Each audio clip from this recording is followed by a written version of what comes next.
Unaambiwa mkubwa ni mkubwa tu. Sasa naomba turudishe jiwe kwa Teddy. Teddy atuambie na wewe, naomba tuwasikie au unawatambulisha waliokuja ofisi yetu wajui. Studio, hatua zake mbili sasa.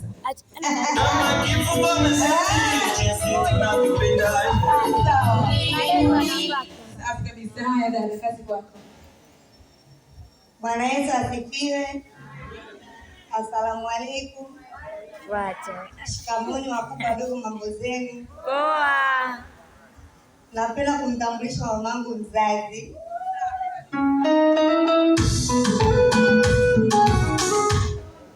Napenda kumtambulisha bibi yangu.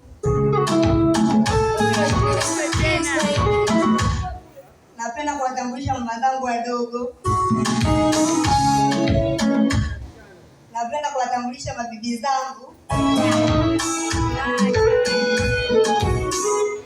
Napenda kumtambulisha rafiki yangu kipenzi.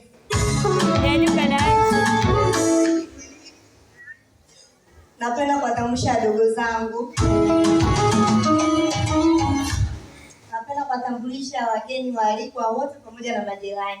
Kama sina maliza kwa sako kusifia.